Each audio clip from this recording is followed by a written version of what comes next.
Why, hello there, and welcome back to Joygasm, where we chat about video games, movies, and of course pop culture. I'm Russ, Xbox Live Toaster 360. He's Steve, Xbox Live Stevavitch. What up? And this is episode 86. Today is September 1st, 2018. We are going to be focusing this particular episode on the massive gameplay reveal of Cyberpunk 2077 that dropped earlier this week, I believe, if I'm not mistaken. Correctamundo. But before we get to that, let's actually get a little bit of a catching up, if you will, just because I have been gone for a week. And I must apologize to all of you lovely listeners out there because we did not have a podcast episode drop this past week due to the fact that I was absent. But I'm back, and we are more than excited to be able to reconnect with everyone in the world. So, Steve, how you doing? And the internet. Russ, I'm doing great. You know, I could say for once it's good to see you. Oh, You know, I got the cord tied. I got the cords all tied up around my feet though, so I better not unplug anything while I'm. They're slowly making their way up your body. What's happening? Oh boy, You're like that. You're like that one dude. What's his name? What's the actor who played Gollum? Steve? Andy Serkis. Andy Serkis.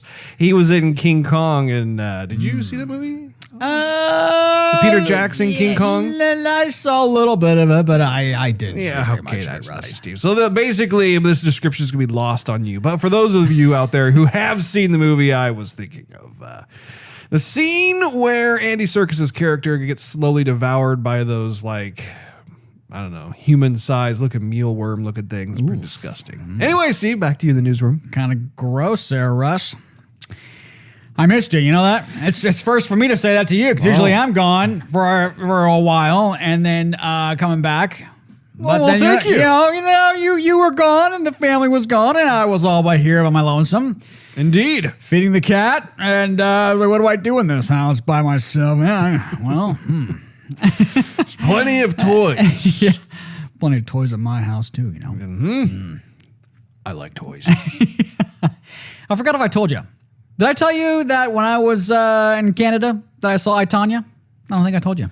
No, you saw didn't.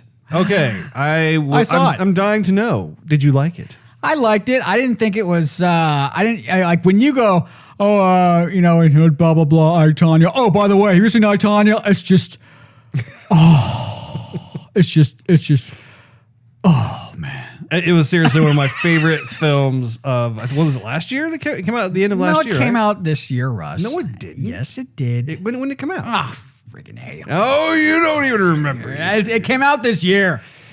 If it came out this year, it had to have come out like at the beginning of the year, like January or February. But no. It had to have come out last year. No. I think it came out last year because it won Oscars. Did it? So there's no way it could have come out this year. It had to have come out last year, unless there's something. Okay, fine. What, November? Well, MDiv December? says 2017, so whatever. Yeah. I remember it was like right at the end of 2017. Yeah, okay. So what'd you think, Steve? So did you like the movie? I liked it. I don't know. I mean, like I said, I don't think it was as great as you were chalking it up to be. I think Margot Robbie did a good job. I think she did a good job. She did more than a good job. She was fantastic in that movie. The movie is entertaining. I like the story. I like how everybody played out. I like the end credits and stuff. The stuff that they showed there, that was cool. I mean, it was a good movie, Russ. Like I did the woman, I can't remember the actress's name, but the woman who plays Tanya's mom, she won an Academy Award for I think it was Best Supporting Actress. Most bitter woman in a movie. Oh man, she was. You know what's funny is that lady is, in real life, she is like so nice and everything else. I mean, that's what I'm talking about. It's like the actors in that film just channeled these characters. I mean, it's almost haunting how, like, I don't know, just I don't know. I was riveted the entire time just watching this film, but that's just me. Well, I think that the actor who portrayed the dude who set up all the shenanigans, he was awesome. He portrayed that guy, channeled in the other dude really well. He did, My didn't he? goodness. I liked how like it was like just it felt like more of a character study rather than like, oh, you have this huge opera of a movie, blah, blah, Right. blah. Like, no, like it was kind of like this microcosm vibe about it that I thought was really cool, where like it allowed me as a viewer to just really focus in on each one of the different Did it, Russ? characters and that sort of thing. Yeah. Did it? For me personally. Did it? Yeah. And if you recall, I was very happy during the Oscars that it at least got some sort of recognition there, Steve. I wanted, honestly, Margot Robbie to win Best Actress. I wanted other movies to win besides The Shape of Water and Phantom Thread and Yes. I don't even remember who won Best Actress last year. I don't recall off the top of my head, but all I remember was like it was like Phantom Thread, The Shape of Water, and Three Billboards Outside something Missouri, and it was the movie with the London. What's it? I can see his face. I can't remember his name. Gary Oldman was in it. Gary Oldman was The Darkest Hour. That's what it's called. Oh, yeah, that one was nominated. Yeah. Blade Runner 2049. Then Dunkirk, I think, was also nominated. Man. Yeah. Well, anyway. I didn't Google any of that. That was off the top of my head, Russ. Color me impressed. There you go. I might have missed a couple of them, but I think there were probably a few others in there, yes. yeah. So, let's see. While you were away, I did see a couple movies that you have seen that you've been suggesting I see. Really? I saw, what is it called? American Made. American Made. How was it? That was good. I enjoyed that one. Okay. That was a movie with Tom Cruise. He's the pilot with, he flies the narcotics in and out of Colombia. Mm-hmm. That was a good movie. It was a good movie. I'm glad you saw it. Yeah. I enjoyed that one. I'm glad. This is good. So you saw I, Tonya while you're in Canada. You saw American Made. What else Yeah. did you see, Steve? I saw Wreck-It Ralph. Okay. What'd you think of Wreck-It Ralph? Wreck-It Ralph was good. It was good, right? Yeah, it was good. I liked. There's some little. You gotta really. That's a movie you got to be watching for the nuances. Absolutely. So if you don't know the nuances of that movie, then you're gonna be missing out on you don't know what's going on. Right. You're like, who's the big buff guy with the hairy chest? You know, who's that guy with the red shoes? Who's all blue? He's telling him what to, you're not gonna really know what's what. Well, and it's nostalgia. Like, I think that a film like that is appreciated by people of our age group, where you grew up during that time period of like the 70s, 80s, 90s, so on and so forth. So like, I mean, just I think about every character I saw in that film, I'm like, oh, that's so and so, and oh, that's so and so. You know, guess who the arcade manager was? Who? The voice of the arcade manager. I know. Please enlighten me, Steve. That was Ed O'Neill, otherwise known as Al Bundy. Oh, that's cool. Yeah. Yeah, that movie seriously was one of the most enjoyable 3D animation films. I mean, what I appreciated was that it went in a direction that was not the typical formula of 3D animated films. And I liked how like it just, I don't know, it took a concept such as video games and they just really just went for it in its own way. And of course, as a fellow gamer, I appreciate a lot of the attention to little nuances, like you said. But I do think once like the second half of the movie got there with him in the land that he wound up in, I think it didn't necessarily trail off, but I was enjoying all the nuances like we were just talking about with all the whole arcade scene. And then it went there and then I felt like something was left out. Like if you didn't know where he was with all his Candyland Racer, whatever, or whatnot, then I didn't know where he was. I think they mentioned that movie, but it looked kind of barren to me because I didn't recognize anything. Probably if I was not a gamer and I watched the movie, probably the whole movie felt like that. But because I didn't know where he was, I didn't have any childhood memories of that. I was kind of clueless. Yeah. Well, I think at that point too, they were trying to search for the person who's responsible for trying to take over and all that kind of stuff. So without giving any spoilers. But I liked all the voice actors, for Wreck-It Ralph and the commando lady. And I thought that was really hashed out well. I liked how the screen was like a porthole through, that the people in the arcade could actually see through, or the little characters anyway. Yeah. Did you notice how the older arcades, the characters had more choppy animation than the newer arcades with the more fluid? Yeah. Yep. That's kind of cool. Yeah, I appreciate all those little attentions to detail. One of the things that I have an observation about as it applies to having the different recognizable characters, like for instance from the video game world, Ready Player One did this too, where you have like these cameos of these different characters, but they're not really an integral part to the plot. And I was kind of hoping that would be the case in Ready Player One in a way. Yeah, I think that's what I'm still hoping for in a future film that does the same kind of thing, where like it doesn't just do like eye candy service. So like, oh look, it's Chun-Li from Street Fighter, but like Chun-Li from Street Fighter would actually say something. Yeah, like somehow get involved with it. I do understand that there has to be limits on that though, because these characters are just these cherished IPs that everybody has come to know and love, and you don't want them to appear as boring. True. So, I mean, yeah, I don't know. I'd have to kind of think that one around a little bit there, Steve. I think, well, that's a good point. But I think also, I mean, a lot of these games I think were Nintendo games, Nintendo and Sega. Mostly Nintendo. Some Atari. Yeah. But I was glad they gave the rights to Disney to kind of explore this and have fun with it. I mean, You know what? I take that back. Actually, you weren't even listening. There were a lot of third-party companies that were in there, just thinking of all the different characters. Like when Ralph first sees like kind of like the world of gaming, and you have all those video game characters that are walking around that kind of like, it's almost like a shopping mall for video game character kind of thing. It was not limited to just first parties. You had representation from a lot of different places. But anyway, go ahead, Steve. Makes me look forward to the sequel, though. I can't wait to see the sequel. When is that coming out, in November, or what's the release date for that? Here, he's looking. Let me ask. She's not gonna know, Steve. You got to MDib it. What? Hold on. I'll ask my incredibly smart smartphone. When is the release date for Wreck-It Ralph 2?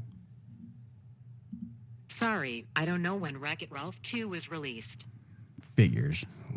She's a man. I was going to say a man after your own heart, Steve. Yeah. she's an AI after your own heart. Yeah. I'll look that up. Anyway, continuing on though. So yeah, I'm looking forward. I hope they what we're talking about. I hope they include that into the sequel. They did leave that out that open. Well, in the sequel, it looks like they're doing more of a focus on just the internet, as opposed to gaming in general. True, but I mean, they kind of have to incorporate the gaming somehow, Russ. They go hand in hand if you think about it. Let me see. So, and the let's see, what did I say? The last movie I think that I saw was Coco, the Pixar film. I have not seen that yet. You have to. Oh, he says I have to. It is Pixar is back with this one. Well, they didn't leave. Pixar never left. Pixar never left, but I'm telling you, this has the magic in it that we all love about Pixar. It is rich, Russ. I keep coming back to the word rich. Like the story, I mean, Pixar, the animation, they take it to the next level in this movie. And it's kind of funny to say that because and the animation's fine in all their movies, but like the level of detail with expression or like the skin or hair or like, man, it is so good. Everyone who I've talked to about this film has said pretty much like the same thing, where like they're just like, this is like one of the best Pixar movies ever. You have got to see Coco. If my brother says I have got to see it, then it must be a doozy. As coming in from the outside, I thought, how are they going to make a story about the Day of the Dead? Dia de los Muertos. Well, like there was another 3D animated film that came out. What was it called? Book of Life. Book of Life. Yeah. Which I think that's by DreamWorks, isn't it? I don't remember if it's DreamWorks. I know that there was a special effects house in the Dallas, Texas area that was responsible for putting that whole thing together. But I don't remember if they channeled it through DreamWorks or not. I forgot what it was. I had to put it on the Netflix list because, yeah, that was the other one. And I remember seeing like a clip of it and I thought, that looks intriguing. And then that's all I really thought about it. And I kind of forgot about it ever since. So I definitely want to go see it now. But yeah, no, I mean, the music and the life in the movie, which is funny because it's it's a CG movie. Man, they got some talent over there. I'm telling you, man. I mean, I'm definitely picking that one up. I'm watching it again. There's the music and the culture. It's not hilarious. It's not hilariously funny. Yeah. But it has this element of family in it. Kind of like we like, you know what I'm saying? Yeah. It's not necessarily a kids movie. I'm telling you. Like, I don't even know if you watched it with your daughter, she's not going to get hardly any of it. Is it one of those films where like they kind of have a parallel track where like as things are unfolding, there are things that will register with kids, but at the same time, as adults are watching it, the adults will pick up on things that the kids will kind of go over the kids' heads. The adults will definitely pick up on stuff. I would say if your kid's going to watch it, the kid's got to be like 10. But I mean, it could even be a date movie. I mean, it is awesome. It is a very good movie. Did you ever see Moana? Yes, it did. Do you think this this Coco movie is better than Moana? Absolutely. Wow, because a lot of people love Moana as well. There's something about, okay, I know Pixar is owned by Disney, but I'm telling you, I don't know what it is. Like, I mean, I saw these movies close by, you know, right, back to back almost. Wreck-It Ralph first, Coco second. Right. And there's something about when Pixar makes a movie versus when it's a solo Disney movie. Yeah. I don't know what it is, but Pixar puts the X factor in it, where you can just tell they put a little bit more, either, I don't know what it is, but it's attention to detail. It's a secret sauce, Steve. Something, I don't know. Yeah. Wow. You got to see it. 4 for 4. You heard it right here, ladies and gentlemen. Steve is a fan of I, Tonya, Wreck-It Ralph, Coco, and American Made. Well, I will say... Did you see another movie? Is there a fifth movie that you watched? I don't think there was a fifth movie. I have some movies I haven't watched yet, Russ. But I don't think there's a... let me see. I watched Wreck-It Ralph, I, Tonya. No, that's it. That's it, Russ. Well, I'd say that's a resounding success right there, Steve. Yes, indeed. By the way, Wreck-It Ralph comes out November, Russ. November this year. I knew it was this year. I just didn't remember when exactly. Now, Russ, I have a question. Well, I have an answer for you. Have you played anything? Or have you watched anything? Being away from the house, away from your collection, away from your toys. And follow-up question. Did you take the Nintendo Switch with you on the flight? So to answer those questions in a dyslexic fashion, I did take my Nintendo Switch with me. Nice. On my trip to the Bay Area. I don't even remember if I mentioned this on the show or not, but I took a week to go to the Bay Area, took the family over there for a vacation. It was kind of one of more of those productive vacations. It was not one of those where I'm sitting on the sandy beach with a nice cocktail or whatever. It was not like that. Essentially, I had to finish unloading a storage unit, so that took up half the time that I was there. And then the other half, there was some kind of family reunion-esque kind of stuff, which, by the by, you and another cousin were the only ones who were absent from the festivities. Yes, thank you. But to answer your question, I did play some Switch titles, which was a lot of fun. I started trying out the Octopath Traveler for the Nintendo Switch. It's more of one of those traditional RPG style games, which is really cool. The first time I saw it was in Reno. Our buddy Shawnee Sean. Shawnee. He had the game, and so I was sitting down and I literally just played it for like 10 seconds before we started watching, I think there was like a UFC thing going on or something. I can't remember. Awesome. You got to get in that, Russ, by the way. Okay, go ahead. Never mind. Go ahead. I was looking at the graphic style when I was at his house, and that's what really grabbed me, was that it has this kind of cool combination of the characters themselves are these ultra old school 2D sprite little 2 frames per second style characters, but then they run around in this world that's more of like kind of more of a 3D polygonal world, but the polygonal world doesn't look like polygons; they actually look like sprites. So I really dig the style of it. I've been making my way through it. My understanding is that there are 8 different characters that you will eventually meet throughout the game. Hence Octo. Imagine it's amazing how those things coincide. But as the title suggests, there are 8 different characters. I have found 2 so far. Okay, but no, it's fun. Like each character has their own backstory. You know, in the traditional sense of RPGs, you always start out with like your main hero. They go on a quest. As they go on their hero's journey, they meet different types of supporting characters who join your party, so on and so forth. This one has a different approach where you take a break from playing. Well, first of all, when you first start the game, you can choose which one of the 8 you want to start with.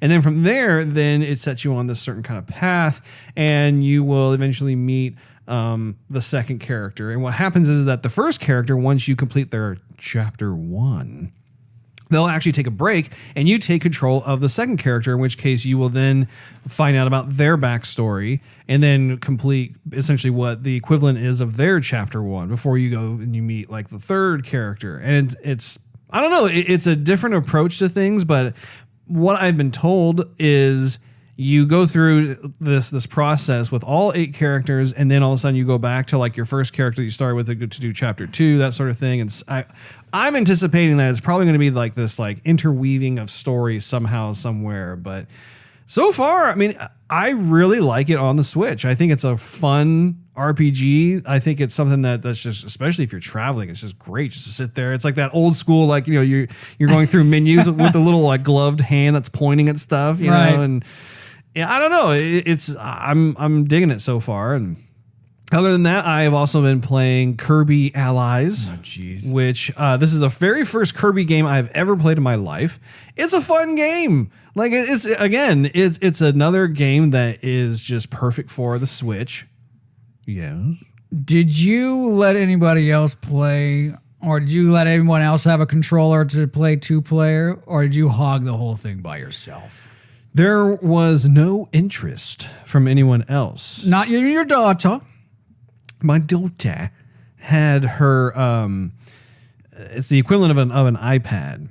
It's like a little kid. Oh, I know it. Yeah, the little kid tablet thing. Yeah. Exactly. It's a kid-friendly thing. She was into that the whole time. She had no interest. I was literally I was sitting next to her on the flight both ways, and she was into that thing, which was really cute, by the way, because we bought her this unicorn headset for her to be able to plug into the tablet, and it actually like glows like rainbow colors and stuff while she's listening to her little show or whatever. But anyway, played Kirby Allies. That also is a game I haven't gotten too far in, but I've gotten far enough into to be able to understand the gameplay mechanics, which is really cool in its own right, in the sense that when you're playing Kirby, you're going through this world and you can actually get your enemies to become your allies, hence the title. I remember you saying that last time. Which is really cool. Like, I mean, I really appreciate the idea of being able to like take on like a certain enemy. You can take them out if you want, or you can have them join your ranks. But what's neat about it is that the gameplay mechanics side of things is that you can actually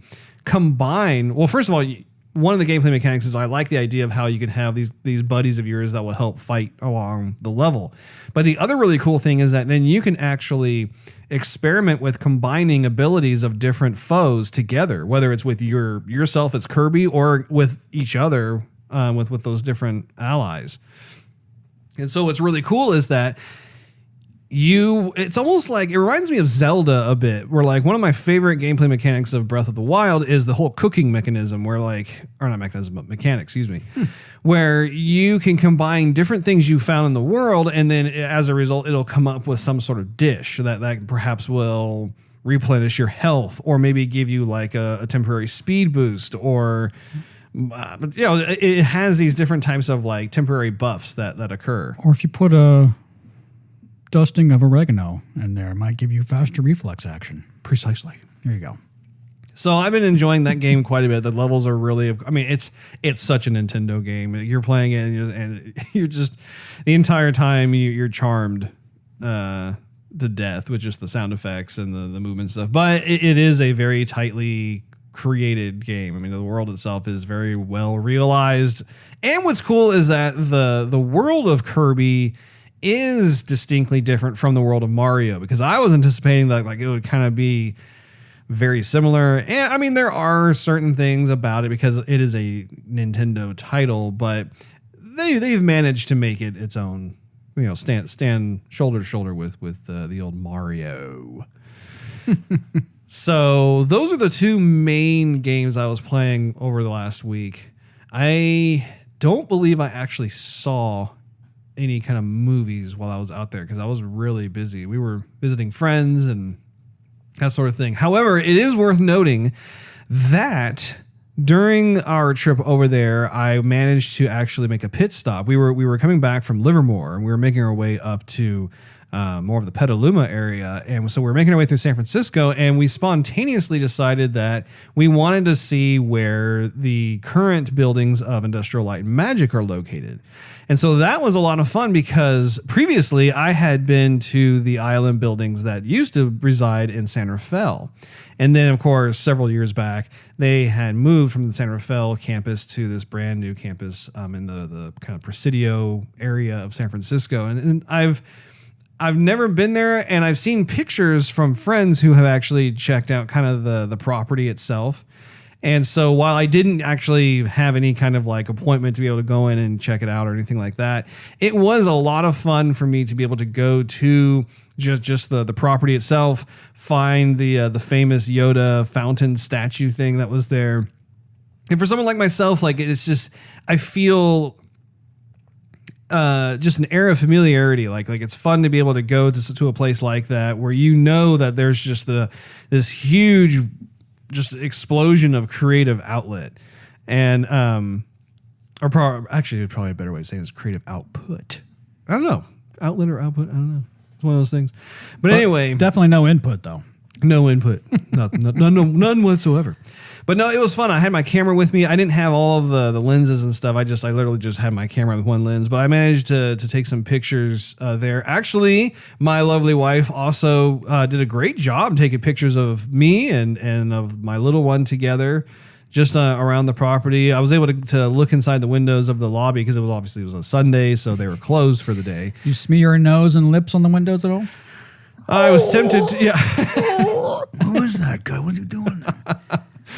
I did not. No, I was tempted to, but actually in their lobby that you could see the R2-D2 unit that was used in the movies that Kenny Baker used to control inside, and they had the K unit from Rogue One that was, man, that's a very large droid in person, but the actual physical creations were present in that space there. So I will plop some of those photos up on our Facebook and Instagram pages. So for those of you that are interested, you can take a look at that. But it was I don't know, like to give you an idea, like I have such a huge appreciation for ILM. It's one of the places I've always wanted to work at. I've never worked at ILM, probably because I'm not good enough.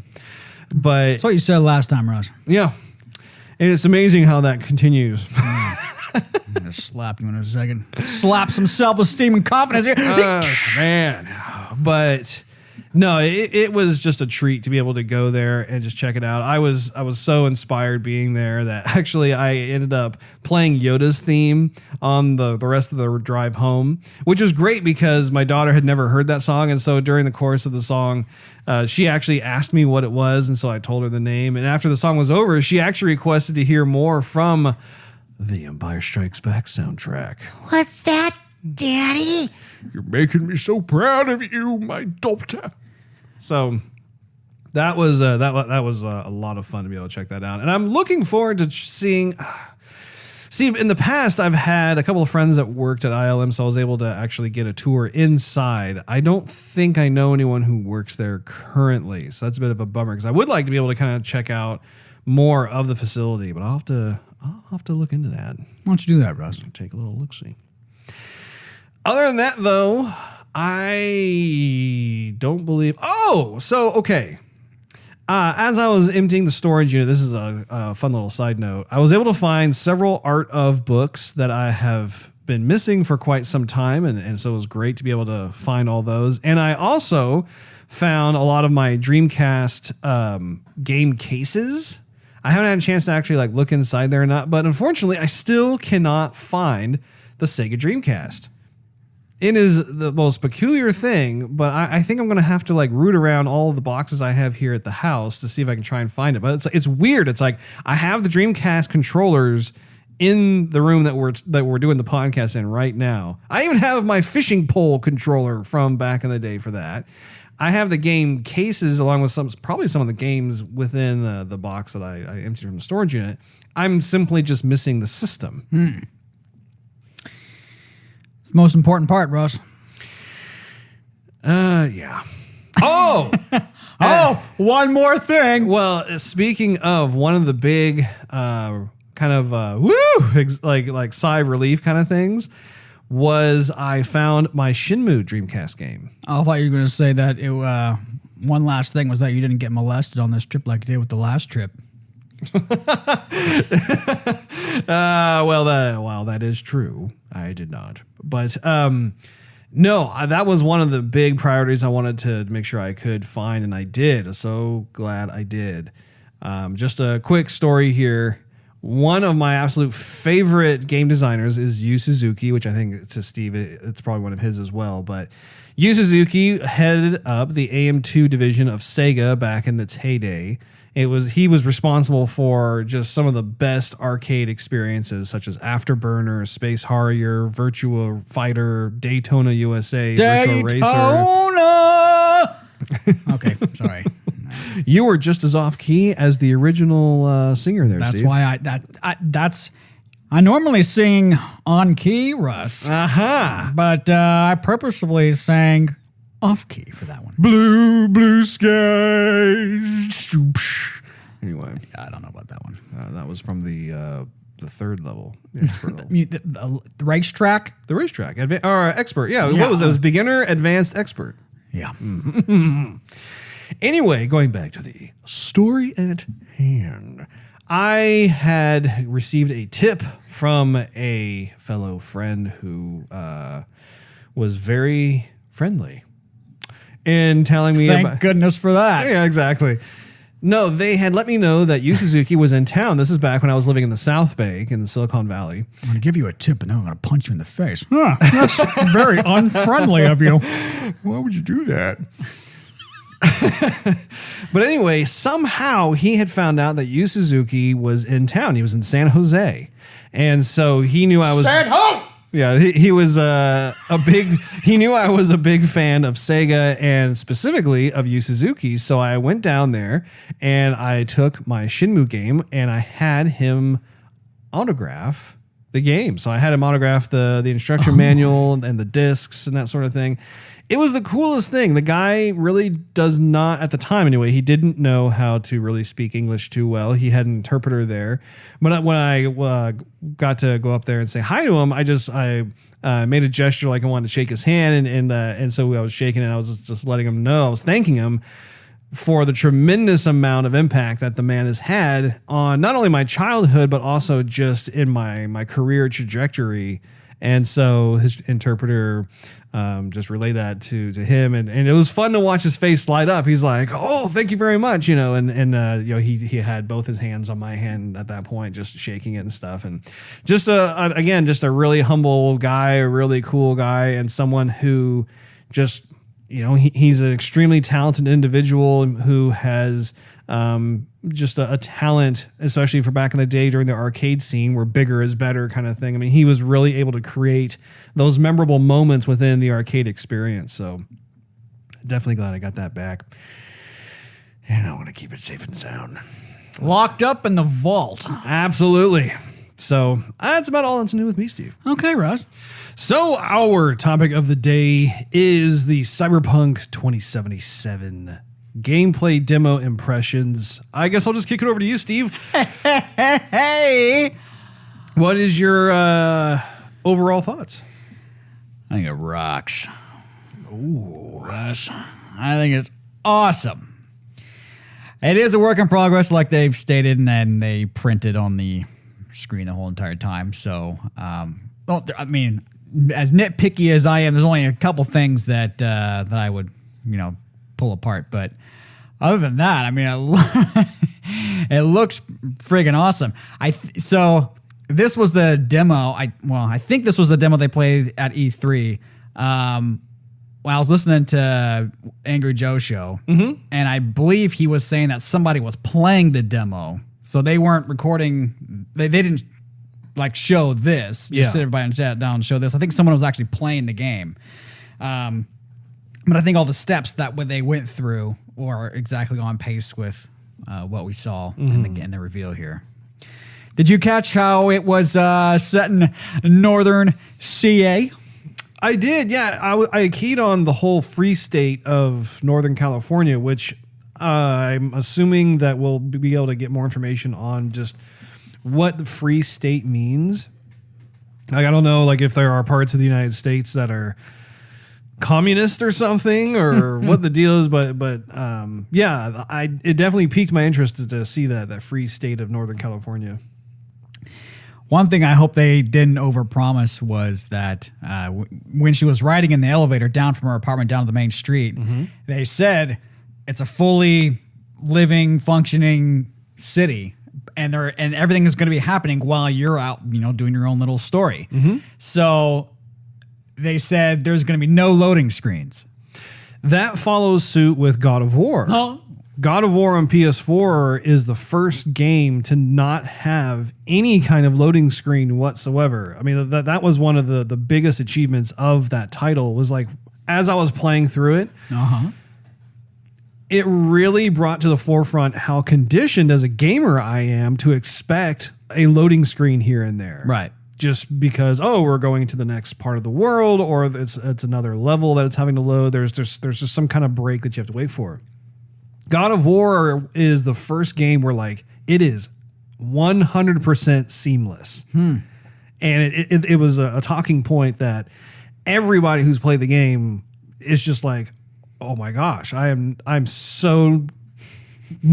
blown away by this experience because it makes it that much more immersive in terms of storytelling and stuff. And you realize like how much of a interruption it is to have like a black loading screen or some little like, still image slideshow that they do and that sort of thing. I mean, I'm very excited about how like, I think this will eventually get incorporated into all titles to the point where like the hardware spec is going to be at a point where you can just keep playing the game, like just infinitely, and not have any kind of waiting period. Or at least if you have like a PS4 Pro or an Xbox One X anyway. I mean, definitely. I don't know how seamless it's going to be if you don't have. I mean, you saw how the gameplay was on Xbox. I mean, the choices you were choosing said either X, Y, or whatever. And actually, too, what's cool about it, like and he didn't completely say that they have achieved it. Like they're still, he said they're still working on it. If they are able to actually get that to work though, that's going to be the next evolutionary step from what God of War was able to do. Because in God of War, the game itself really is not a populated world. Right. Like you'll come to certain parts within the world where like you'll have some baddies that will appear and you dispatch of them and everything else. But by and large in that game, it's mainly just you and your son walking around an environment. It's like, okay, I mean, it's a gorgeous game and that sort of thing. Cyberpunk 2077, however, has a multitude of different types of NPCs doing things and other types of environmental animations that, I don't know, like it really lends itself to just, okay, if we're able to do that will be a feat unto itself. Speaking of evolution, Russ, the character customization screen. So did you see all that stuff that you could select? So that was another point of interest for me as well, because I, for one, I know that there was kind of a little bit of a backlash with how people wanted this to be third person. I guess I'm in the minority, but I really dig how it's first person. I think it's much more, it's like what they're going for in terms of having a much more immersive experience. I also really appreciate how it's combining like a first person shooter game, but with an RPG. And I don't know. I think that Borderlands 2, for instance, is a game that's kind of similar in the sense that like, it's a first-person shooter, but it has RPG elements to it. You have the loot system and that sort of thing. You're leveling your character up and everything else. But I do think that this is a very cool approach to RPG stuff. And I think, kind of like, not to go too far on a tangent with this, but traditionally speaking, RPGs are always kind of fantasy based. Like you have your standard Final Fantasies or your Shining Forces or Witcher. Yeah, just a lot of those. And there's nothing wrong with that necessarily. But in terms of the genre of RPG, I think that there are different types of themes that you can apply to that genre and have it be a fresher experience. I think Cyberpunk is one of those examples where it's very sci-fi, like futuristic sci-fi RPG. Well, suddenly that turns the whole kind of reputation of what a quote RPG is on its side, and you're just like, okay, well now this is something that's I never really kind of interpreted this before, and so it's. I mean, from the look of it, it looks like there are just a ton of different options to be able to choose from, and of course they were talking through the game demo as well about how you have various consequences that are based off your decisions, which kind of remind me of Witcher 3. Witcher 3 was kind of like that. So continue. But I mean, when you're making your character, it's not just, male or female. It's, not only the look as well, but you're choosing how this person was brought up, their personality. Backstory. Mm-hmm. I mean, that's pretty deep. That I've never had to play something like that or seen something like that before. I mean, that goes to replayability too, because what if you play the game a certain way and then you go back and you choose different decisions with the same character, or you go back and play the same character but a different backstory? I mean, would they choose different stuff from there on out, or different things to say? I wonder what kind of impact that's going to have, because they're flirting through this game demo about how just about anything that you curate or you tailor or whatever it is, the decisions you make is going to have an impact on the overall game and that sort of thing. In terms of when you're creating a character and you decide to have certain types of backstory attributes to it, is it really going to have that much of an impact on the game in terms of the story or the gameplay? Or is it just kind of like helping you feel, is it like basically like a smoke and mirrors thing where it's like, well, yeah, I came from this prostitute mother and everything else, but it doesn't actually have any kind of like huge weight on like what happens in the game in terms of like how your character is treated. Like, for instance, let's go to the other side of the spectrum. Let's say, for instance, I want to create a character that was born with a silver spoon. And so as a result, I should not have to start the game out in the slums of Cyberpunk, of Night City. I should be able to start out and perhaps in one of the families that works for the corporate companies. And suddenly, as a result, I have access to quite a bit of privilege. Right. And maybe like I have to have a different perspective on the entire world of Night City and that sort of thing, and just battle some of the people that normally you would find like in the game demo with the folks who are kind of more on the ghetto side, the downtrodden side, that sort of thing. Does the game support something like that? Or like, again, I think that if it does, that would be fantastic. Personally, I don't think they are going to do that. I think that they're going to probably just use kind of the same overarching, here's your friend who's of Hispanic descent and everything else, and you're going to move forward and do everything. I don't know, like that is unfortunately one of the shortcomings when you're dealing with a game that has certain types of high level ideology like this, where they want to have this completely open world, but to do that would require so much work in terms of making sure that every type of scenario would be fully realized. And I just don't think they have the money, time, or labor. Well, I think that would have to be a whole completely different story too. Because at some point they have to have the progression of the story they want to tell. Right. And that's why I'm saying, like, when it comes to creating your character, like how flexible are those options? Like, are we going to just stick with options that kind of live within more of like the edgy underbelly of the world kind of thing? Because at that point, then it's just nuanced. It's like, oh, well, you know, I wasn't the child of a prostitute. I was the child of a smuggler arms dealer. Well, whoop-de freaking do. Like, I mean, like how, again, I want to see actual, and again, even that example, I'm not even poo-pooing that example. Like once again, if I was the child of like, say, a smuggling arms dealer of some kind or whatever like that, by the expectation would be that then I should have instant access to certain things that normally perhaps I wouldn't have if I was a child of like a prostitute. Possibly. I mean, that's attainable. Like I said, I think they want to lead you. Certain parts of it are going to be open, certain parts are not. They're going to have to progress it somehow. But I think it's mostly going to be how you respond, and they'll give you a different set of decisions or reactions to make. Maybe they might give you a little extra money. Maybe they might give you a different weapon. Maybe they might give you different clothes. Something like that. I mean, I don't think it's going to start a whole new story based upon who you're born from, Russ. Yeah, and again, the being the born from thing, that's just like an arbitrary example, right.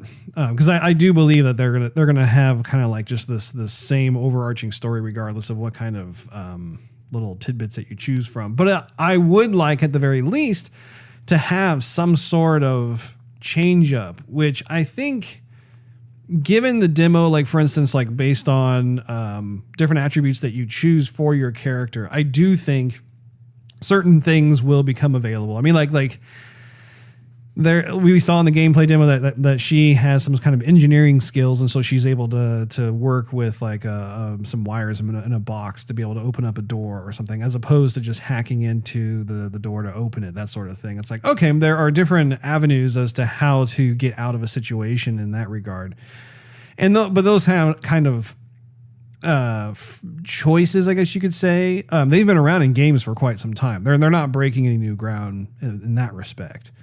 But anyway, I don't want to completely go off on a tangent on this. Go ahead, Steve. Like you already did. No, I'm just kidding.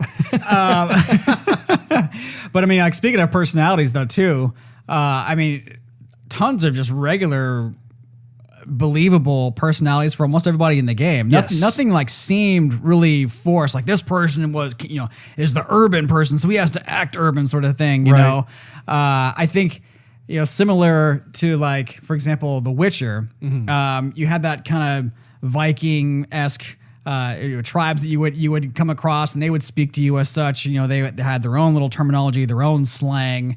And obviously you can communicate with them just fine, but they had their own little subcultures. And I see the similarity in here where like your partner, I don't know if he's, some Cholo or, Vato or something like that, but he's speaking a lot of, Spanglish to you. Everything sounds awesome. Everything sounds like it's supposed to, mm-hmm. There's nothing that, in this day, right now it's 2018 and it's 2077 there. But we would understand, even if someone didn't understand it now, they would, in the future, they most likely would, with all the mixing of culture. Yeah.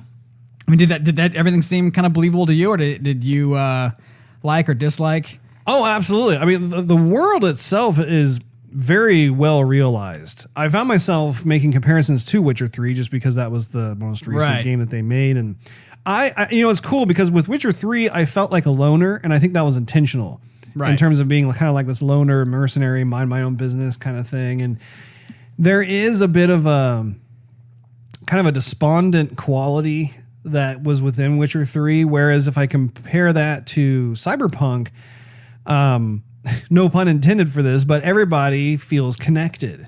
And I think that's intentional. I think that like as you're walking through Night City, and you're going past NPCs or you're interacting with NPCs or whatever the case may be, there is much more of a sense of I belong here. Like this is where I grew up. This is my world in which I live. This is the new normal. Yeah.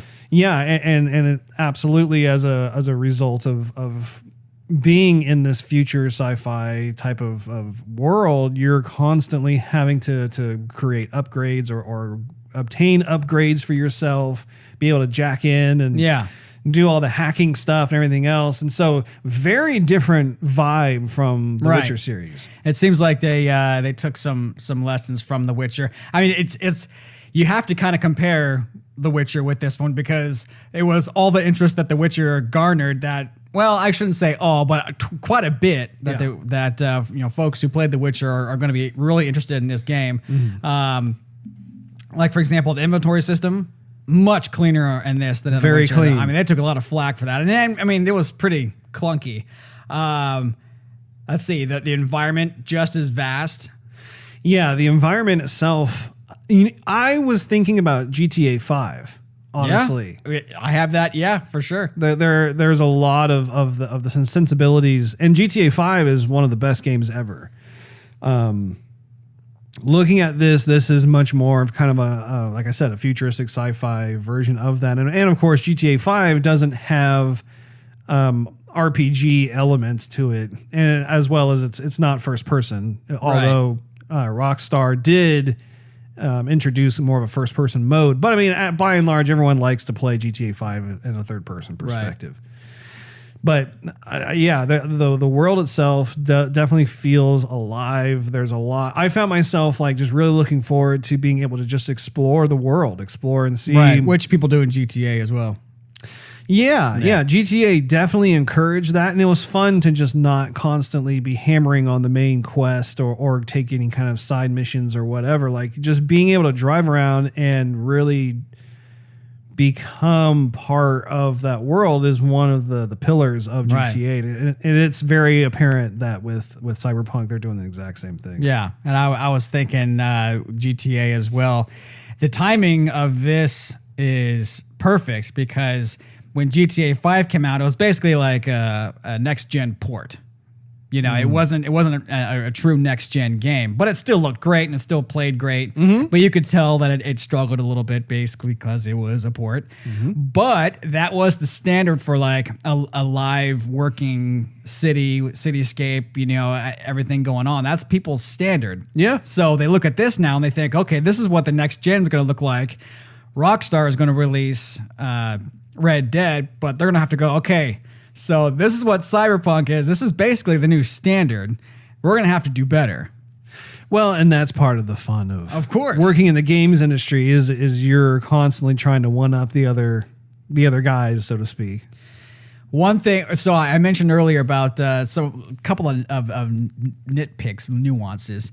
So I was thinking that once you get in the car, the little sports car, I thought that once you turn the key, once you had ignition, it sounded great. But as you were trucking along there, it just sounded like a regular car from like maybe GTA 5 or GTA 4 even. It didn't really sound high-tech, futuristic. I keyed on that too, actually. Yeah. And you could see like even behind the car, like these blue-gray plumes of exhaust coming out. I thought, okay, it's 2018 now. Everyone's, super green, and how can we make, cars hybrids but keep the performance there? I just thought that might be one of the things that I hope they change. At least I hope they do. I was reminded of how this game is based off the pen and paper game, and that game came out in the 80s. Right. And you can tell that there is a very conscious decision with the art direction of the game to employ that 80s kind of style. It's fused with more contemporary, modern ideas of what the future might be, but there's definitely an 80s vibe to various things. And of course, they take inspiration from Blade Runner and that sort of thing. Sure. And I think also too, 2077 is not exactly that far into the future compared to 2018. I mean, if we were to basically look at that, I mean, that's what, 40 or 50 years in the future. Hey, that's quite a few decades. A lot can happen. But what I appreciate about Cyberpunk is you get this nice range of different types of technologies, because it's not like 40 to 50 years from now, we're not going to have this amazing change of how everything looks. You're going to have aging things like houses and businesses and stuff like that, things that have been around for a long time, mixed with more of the state of the art and that sort of thing. And that's always been the case with civilization of today. You'll see buildings that were built from like the 1900s versus a building that was just built in 2018, and there's a very distinct difference between the architecture. And that's what he was saying in the demo too, is some technology is going to be new, some of it you're going to be used to. And I like that. I like how there are things that are considered a bit more archaic, Right. a little more out of date, versus things that are like, bleeding edge technology. It just makes for a more just rich experience. Yeah. I was thinking there'd be more traffic. Because you saw a bunch of people walking around, which was awesome, which was cool. Yeah. But you didn't, there wasn't really any cars going by on the street. I thought there'd be more traffic, which, again, the game's in development and there might be more stuff in the air too. We already know there's. Honestly, I think they're we will see other travel. cars on the roads and stuff. We really did not see them drive around on the roads all that much. Like, we kind of saw them briefly in a part of the city before they drove to more kind of the back alley, shadier areas, that sort of thing. I would be shocked if they don't have other types of like NPC cars and. Well, I mean, like they were in the elevator going down, and they were passing by some sort of freeway, and you saw tons of vehicles on there. Right. Yeah, that's what I mean. I was talking about like on the street when they had to cross like the crosswalk, for example. Right. Yeah, you just Anyhow, one thing I wanted to ask you was, when she was getting her upgrades, did you notice in the menu there was something that said humanity cost? I didn't see the cost. I saw the word humanity briefly, but there was so much to take in. I wasn't able to like study it. I didn't see. I've watched this thing a few times, so then I finally caught it. So I thought that was a interesting perspective. Is okay. You have each thing costs a certain money, right? But there's a takeaway from it where it's called a humanity cost, and it doesn't go into it in the demo. So it led me to think a little. And what I'm drawing from it is the more upgrades that you get to make you more mechanical or cyborgy or whatever. Right. I'm thinking that the world will treat you different, or you're going to have a different outlook on the world, or maybe like your enemies will be able to hack into you or something, because if you think later on when she gets involved with that gang who was in, who had the little spider robot, I mean, their faces are all LED'd out, like half their face is gone. It's like a screen, you know?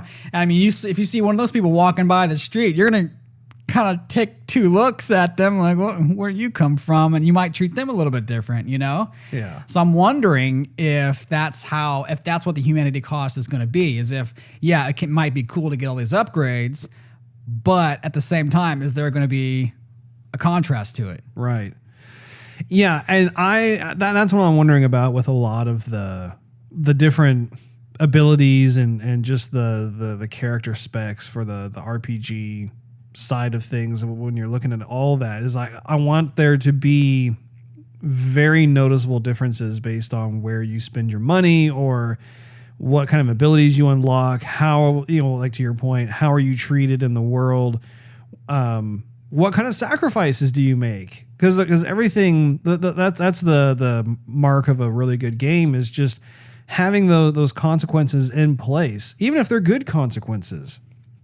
That's just something that, like, I don't know, like I really want to have, and that really did capture my interest with Cyberpunk, is looking at those screens, seeing just this huge variety of different types of attributes and stuff that you can add to, or I don't know if you could take away from, or whatever it is, but I really do like how there is this very conscious drive towards customization in the game, not just from the RPG side of things, but also too, like, because you're in this kind of hacker world and you're able to give yourself these upgrades and customizations, it does enter into the head about like, wow, like, yeah, these things are really cool, but also too, going back to the humanity thing, I found myself almost feeling a little uncomfortable with seeing more and more of the body being replaced by mechanical parts. And that has always been something that, even if you watch movies, it's this reoccurring type of reaction that I have. And so I don't know. And that's not a bad thing at all within the game. That's a very good thing because, again, I want this to be. The narrator was talking about how it's a mature game. Right. I hope it's not just because you can have sexual encounters with other characters. I want this to be a mature game through and through in the sense that there is considerable weight to everything, that all the choices you make, all the different types of scenarios you find yourself in. I want there to be this organic type of response to the types of decisions that go on within the game. I don't want there to be just a linear story that's told. And I think if they're able to achieve that, it's going to make for just an incredible experience. And like what you said earlier too, if they're able to achieve something like that, the replayability of the game is just going to be astronomical, because then there's going to be a bevy of different types of ways you can go about it. And then I, for one, would love to see just how these different scenarios play out, and perhaps even have certain parts of the game. And again, this is kind of theorizing on my part here, but like, you know, what if there were certain major parts to the story that you never got to see because of certain choices you made? Right. If you go back through and play the game and suddenly all of a sudden there's like, wow, like completely new parts of the game that you didn't even know existed, but because you made a different decision, then suddenly you were treated to that instead. That, of course, is not confirmed within the game, but that is a hope that I do have. It might be, because they were talking about how important street cred is, where you might get different clothing or armor or whatever, or your level goes up, but your level increasing doesn't have anything to do with your street cred. So maybe if you're not as strong, but you have a higher street cred, that might get you some extra perks or get you earlier access to parts of the game, which you wouldn't have to struggle maybe earlier on because you didn't have the cred, you'd had just a higher level. So I think that's definitely something on the board that they're considering. We'll have to see. And I also think, Russ, with your point of it being, you know, a mature game and this, that, and the other, I think they are taking the better case scenario, because if you think about it, we're not wowed by what the narrator is saying. He's just basically being our guide, saying this is what you can expect here. I thought the narrator did a good job, by the way. He actually really did. But the game sold itself, really. I mean, you just played the beginning parts of the game, supposedly. Yeah. But everything that you saw was awesome. Yeah. The narrator didn't have to explain to you how cool it was. You already saw it. Speaking of the narrator, I think, if I'm not mistaken, it's the same person who, back when The Witcher was coming out, they had something to kind of launch the game where he was standing on some beach cliff and talking to you about The Witcher, how it's going to be expansive and how great of an RPG it's going to be. I remember that. Yeah. I wonder if it's the same person. I mean, if so, great, you know, awesome. But his voice did sound familiar if it was the same person. I don't know if it's the same person or not. That is a good question. You know, I had one more thought when we were going back to the humanity versus like the cyborg stuff. Just thought of something. So back when you're watching the demo and she gets her little eye implant or upgrade or whatever, and she's able to scan pretty much whoever she wants, right? And if they have any kind of mechanical stuff or anything that can be hacked or scanned, you're able to see the strengths, weaknesses. You know, I think you can even see their names, whatever and whatnot. But if you're just a regular person, you have nothing to scan. You have no implants or cybernetics, whatever. Then nobody can tell your strengths or weaknesses. So I wonder if that's going to be also taken part in the game maybe later on, where you might have this upgrade, but there might be somebody who you can't use that with. You know what I'm saying? Yeah, that's... It boggles the mind. That's right. Even if you were to have the ability to be able to play through this entire game as a 100% homegrown human being and not get any kind of implants or upgrades or anything of that nature, that would also be really cool, because it would be interesting to see, okay, obviously you can tell if you have implants or upgrades or whatever it is, they give you certain types of tactical, I don't know, advantages, I guess you could say. That's already understood. But I would be curious to see how they are able to, how CD Projekt Red is able to actually incorporate more of the human side of things. If you're able to maintain more of your humanity, how is that a strength? Right. That's a good point. Pretty good insight there, Russ. That's putting the old noggin to work. Oh, man. Let me see if there's anything else I wanted to ask you. Oh, yeah, of course. We got to talk about the combat. Oh, he's drinking. Nice. He's drinking. Wet my whistle. Okay, I'm ready to speak something, Steve. I'm glad that you brought that up because Yes, oh my. the combat is very gratifying. I haven't played the game. It looks like You haven't? it's right up my alley. Let me tell you. But I honestly, Witcher 3 had its own combat system to it, and I thought it was very tightly controlled, and just the way it flowed was just terrific. I mean, I think that I was a little apprehensive at first hearing about how CD Projekt Red was doing this like first person shooter approach, but looking at what I see, I mean, it looks like it's gonna be just a blast to play. I mean, it really does look like a lot of fun. There's like a perfect blending between having the first person shooter game mechanics mixed with some good storytelling, and I'm a huge fan of that. And it's funny, I was actually looking at some old YouTube videos from classic sci-fi hacker type of worlds. And of course, one of my favorites is Snatchers. And it's funny because back then, like that was very much a pen and paper game that was just transported to the TV screen. And playing that game, you really didn't have any kind of like crazy interactivity with the world. It was literally like you would choose to go to a certain room. You were presented with a still static image of the environment that it's in, and then you would just read.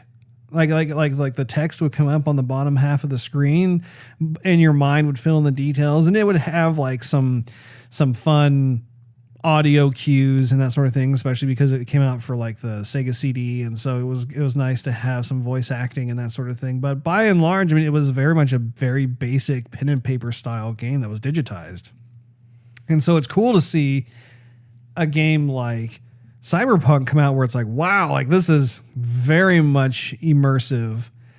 And I, for one, just can't, I mean, I very much look forward to the game. I cannot wait to be able to see what it's like. It's interesting how so many different types of futuristic worlds tend to take that dystopian type of route where it's just a darker kind of world. It's a, Glass is half full.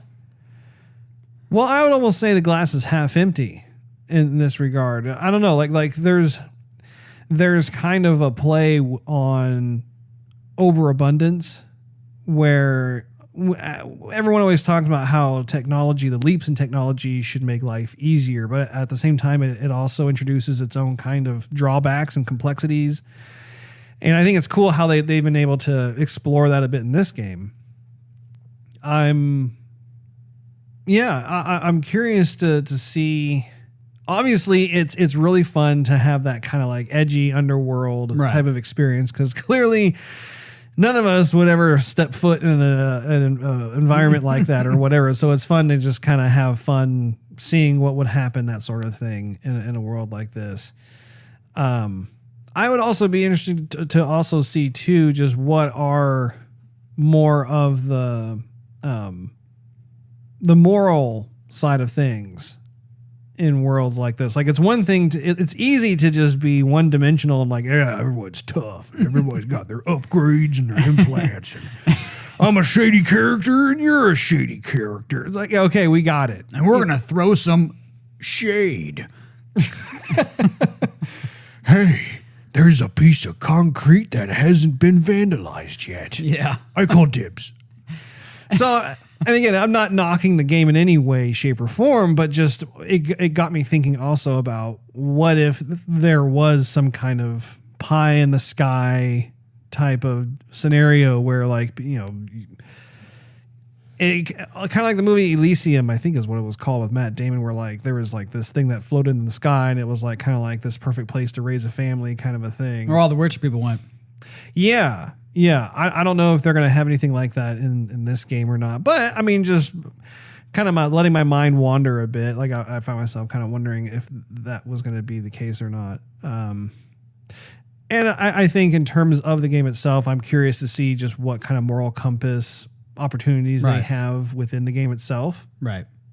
So kind of like in The Witcher. Yes.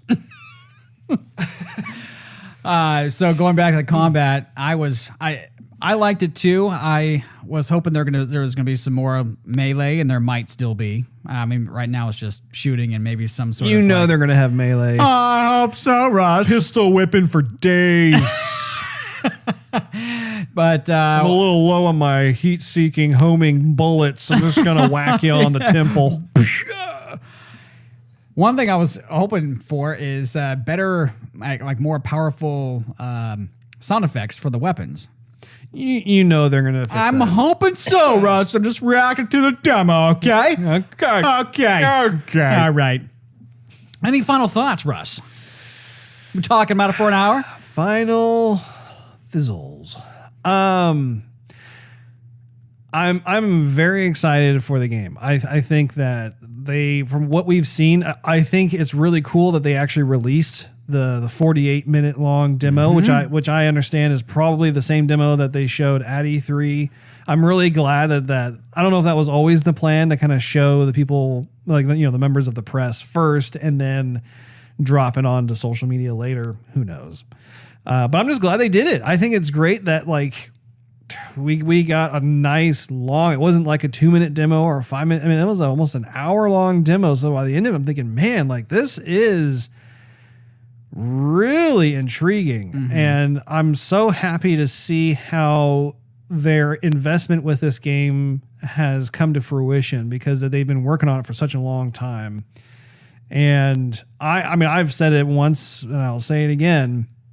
I'm a huge fan of this type of genre. I love the cyberpunk genre. And I'm so happy that you have a terrific studio like CD Projekt Red, who's behind the helm on this thing. It definitely speaks to me as a love letter to that particular genre. And hopefully it will inspire other studios to also kind of dabble in kind of a cyberpunk world, because it just seems like we only get one of these types of games every like 10 years or something. It's the most bizarre thing because just about every one of them that has come out has become an instant cult classic. Everybody just thinks back, oh, that was such a good game, So yeah, I think that in terms of the combat mechanics, they look really tight. There's a lot of fun to be had. I think the weapons that we were shown have a lot of merit to them. They look a lot of fun. I really appreciated the ingenuity and the creativity of how the weapon animates, how you load and unload and fire and that sort of thing. I think that even with certain upgrades that you can get with the character itself, where you can have like a double jump ability, or you can kind of scale the walls for a bit, that sort of thing, kind of like the Titanfall style, that sort of thing.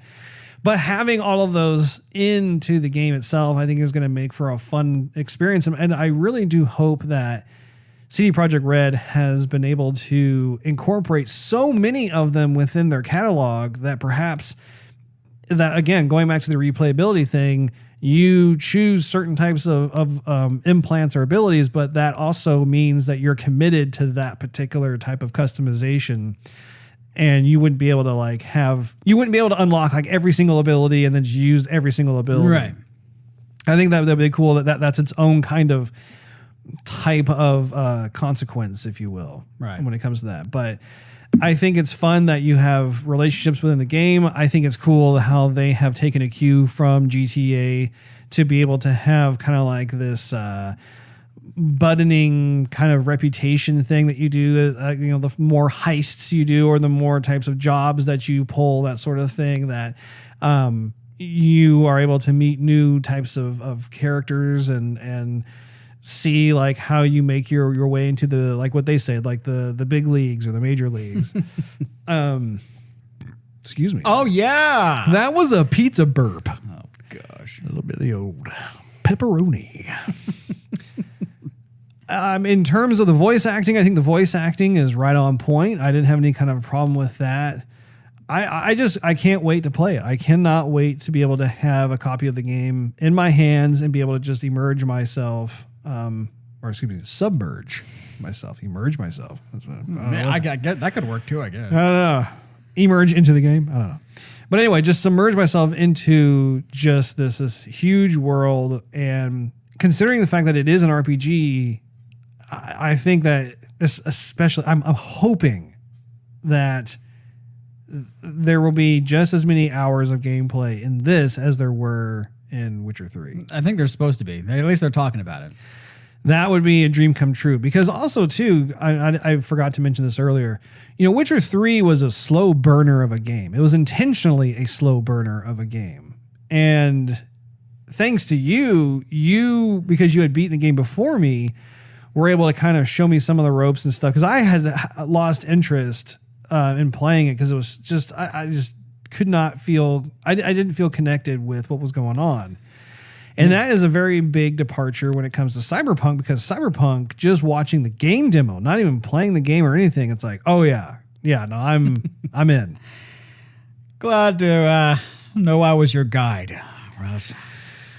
There's nothing but gratitude on this side of the table for that there, Steve. Plus, it was fun too. I mean, Witcher 3 is such a huge game. It was fun to actually just let you just play the game, and just I just liked watching. It's just fun. Yeah. Sometimes when you're playing a game, you get so caught up in just trying to get through a task or survive or whatever. You can't really like take in the visuals. Yeah, I remember I was on the phone a few times. You're like, "Hey, you almost done? Because I want to watch you play Witcher 3, and then I got to go to bed." Okay, I guess I'll wrap up my life. Well, I mean, that's kind of tradition for us. Is like there are certain games that you like to watch me play. There are certain games I like to watch you play, and Witcher was a perfect blending of the two, because it's like, okay, well, I still played a significant portion of that game, but it was just nice. Like if I'm tired or whatever, and I'm just like, I don't have the energy to play it. I just want to watch it. It's just nice to have you come over and be able to brandish your little sword. Oh, jeez. And then I look over you. Just see that, Russ? I did fall asleep sometimes. Oh, man. Guess I'll save the game. So, yeah. Just to, wrap up on my end over here at Russ. So, yeah, I think it was definitely intentional to release this, because I think in this day and age, and everyone's looking for leaks in the first to get some footage for any kind of game and throw it on YouTube. I think they wanted to be in control of their own marketing. And so here's 48 minutes for you guys to salivate over before the game comes out, and then we did it all ourselves. I think they're proud of their game. I think they spent a lot of like think tank time thinking about what would people expect in this future, and with this technology, what would we be able to do? Because if you could hack into this, what will be the limitations of not being able to hack into that? Sort of thing. Or would people expect X, Y, and Z? Because the game looks, everything that they were doing, I thought, oh my goodness, you can do this. You can do whatever you wanted to basically scan or hack or whatever, which opened up other doors. Instead of just searching for keys and batteries and conduits, whatever, puzzle solving, this is totally different. Yeah.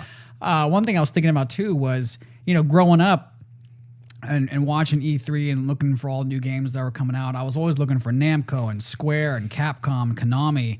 I think it was even Konami who made Snatcher, if I'm not mistaken. Am I mistaken? I will look it up while you're talking. Anyway, so companies like that who made the backbone of the video game industry, now it's like CD Projekt Red, who I didn't have a clue who they were before Witcher 3. I paid no attention. And now I'm like, man, what's CD Projekt Red going to do? My goodness. And you were mentioning about the mature title earlier. I'm glad they're keeping it mature, honestly, because there's a lot of adults who still play video games. Snatcher is a graphic adventure game written by Hideo Kojima and produced by Konami. And one of the four had to be right. Anyway, so I mean, some folks just aren't gonna play Kirby games like you, Russ. You know, we're gonna play other types of games like Clash of Clans, you know, mature stuff like that. So I'm glad they treat us like an adult. I mean, yeah, there's some stuff that's edgy that's going on. Like you can do drug use, you can have casual relationships here and there, but they treat you like an adult. And what got me thinking of that was earlier today I watched the latest trailer for The Predator. And I like The Predator, the first movie. And, the first one's a classic. I mean, it's awesome. And then you look at this remake, and it seems like they just took the science that made the first one a classic and great, and they just tossed it and thought, oh, I was going to throw in some rap music. Oh, here's some comic relief. And I thought, every little bit of interest I have in seeing this movie, I don't know if it's tossed out the window or what, but I surely don't feel like an adult watching that movie. It's for the teens. Yeah, but even that, when I saw the first Predator movie, I was a kid and I thought, man, this movie is for adults. You know? I mean, watching the new one, I might be like, this one's definitely for the kids. I don't know. Anyhow, going back to this, I'm glad they show us like even the music's mature and the outlook on society is mature. Your decision.